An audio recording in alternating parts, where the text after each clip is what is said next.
this is the CorePhone E, a phone that was actually completely made by me. Well, with a little bit of help, but the brand, the phone was basically made by me. So it's kind of interesting because when I first was thinking of making a phone, I wanted to make it out of all my own parts, everything like that. However, I did end up talking with suppliers from different countries, and I did manage to get to make a phone. Not in the exact way that I wanted, but I did manage to make a phone. However, I released this about 2 to 3 years ago, and this is the CorePhone E. The first model I released, I think, was, like 3 or 4 years ago. So, what happened with this phone? Looking in retrospect, I actually don't really think that this was exactly a failure. Even though this basically sold 0 units, I do still think I learned a lot, even though I did lose a bunch of money, probably thousands of dollars and stuff like that, and people generally had a negative reception of this phone, whether it was on Twitter, many people on Twitter, that was the main attention it got, or on YouTube. Even though I did get a more favorable reception on YouTube, it was still mostly unfavorable. And honestly, I can see why, but I'm going to explain also some of the reasons on why this really couldn't have succeeded. Well, for starters, I priced this at $159. Now, this does seem like a fair price, but I will even admit now that this was not really a fair price for what you were getting. You were getting one of the lowest performing chips, you were getting some of the worst cameras, you were getting an okay display. However, it still really wasn't worth $159. So this is also going to be kind of a half review. So I do want to show you kind of around the phone what I think the price should have been, but it had to kind of be $159. So I'm actually going to explain that first. The reason this kind of had to be $159 is because of the cost. Now, you might think, okay, it does cost a decent amount to make a phone. However, the suppliers that I was using, you would think, it wouldn't, cost that much, but it did turn out to cost a lot. Now, the original price to actually make this phone was about $110. So off the bat, you're only making about a $40 profit. However, with the extra logo, that was about an extra $10. And along with that, we decided to make stickers for the box that we were going to use, because we wanted to basically have not an unbranded, box. That wouldn't make any sense. So that also costed, per phone, I ordered, for my first sample, I ordered 3 phones.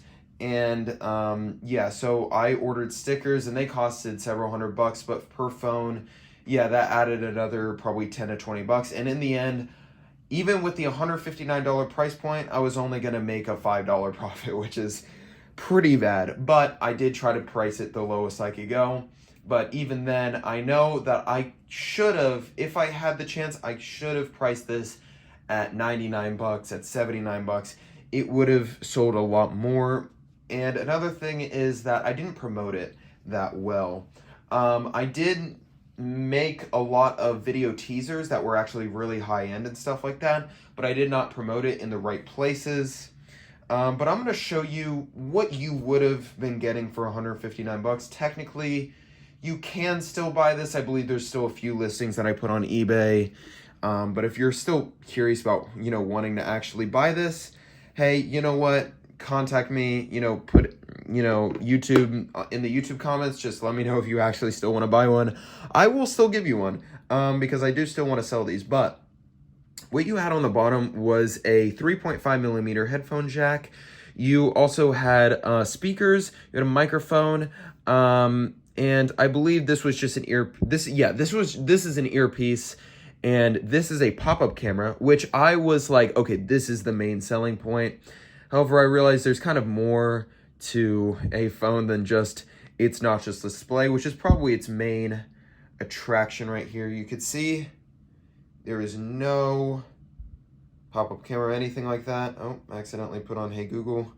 Yeah, no notch or anything like that. And you can see the borders are pretty good. For 159 bucks, yeah, that kind of makes sense why we had this pretty big, you know, basically, I don't know what you call it. I guess you could say, yeah, area where there's just no display. I'm forgetting the name. And yeah, but you can see pop-up camera. You know, it was for 159 bucks. It's a one thing that's basically unheard of, as you can see right here. However, I will even say it wasn't amazing. I mean, it looks fine. The pop-up camera itself, yeah, it looks fine, but the video quality and the audio quality and the actual quality, yeah, wasn't amazing.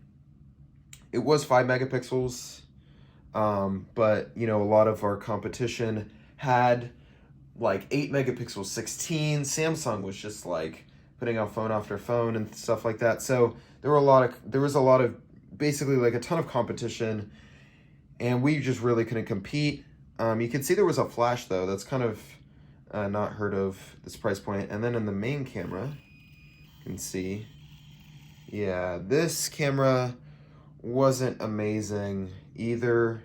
There's too much overexposure. We couldn't tweak the camera that much because we did have a launch date where we were like, okay, we have this amount of time in it. Still didn't look that great, but we were like, okay, maybe, you know, it won't be really that big of a deal breaker. But yeah, now looking back, it's a pretty bad camera, and I did wish that, you know, maybe I postponed it so then I can make the camera a little bit better. Also, only 5 megapixels, that was another thing. The main camera was only 5 megapixels, which is a really big deal breaker for a lot of people. But yeah, I mean, it's just it was definitely an interesting just idea I had. I mean, and I do still like some things about this phone. I do like that this is a high quality panel for this price point. 720p, and it's also a big display panel. And you really cannot see the pixels that much. As you can see, you can't really see the pixels that much. It's a 720p display. I mean, this is still a really high-end display. The thing is, I think we spent more thinking about this display and instead kind of cut down on some of the other aspects of this phone. And don't mind any of the secret codes, stuff like that. That's just so I get more information out of the phone, stuff like that. It's just developer stuff. Yeah, it's just, this phone, it was fine. You know, it had USB-C, it had volume, you know, stuff like that. And it had a pop-up camera, things like that. And it had a good display, but the performance was lacking for sure. Now, I don't know if I have any actual games on here because I don't think this is the gaming machine one that I was testing on. I have several different color models of this. This is the black one, as you can see. And then I also have a blue one, and then sort of a light blue one, and which was more of like a glacier white sort of color. Yeah, you can see there's the logo right there. We spent a lot of time with that logo, actually. We even made it, if you can see, a little bit like a little bit of a rainbow color. I don't know if you can really see that. It's kind of hard to see in, you know, like on camera, but you can definitely see it in person. But besides that, you know, I do not regret really making this phone because it was a really cool experiment. It was something I've always wanted to do, and I did actually manage to make a phone. And even though it didn't work well and the performance wasn't great, and, you know, there's some things that were severely wrong with the phone, I still absolutely love making the phone. And even though I would give this phone probably like a 2 out of 5, I would give my thoughts on me making the phone a 5 out of 5. So, yeah, oh shit, okay. Anyways, that's about it for this video. Hopefully you guys got a little bit more context on this CorePhone and a little bit a mini review of the CorePhone E. If you really want like a full review, camera test, all that stuff of the CorePhone E, you know what? Let me know, And if you're interested in buying this still, hey, I mean, just write in the YouTube comments below if you still want to buy this. I doubt anyone really wants to, but I will give a discounted price or a like something % off. So yeah, yeah, that's basically it for this video. So hopefully you guys enjoyed it. Stay tuned for more videos because more videos are definitely coming soon. And thank you guys for watching, and see you guys later. Bye.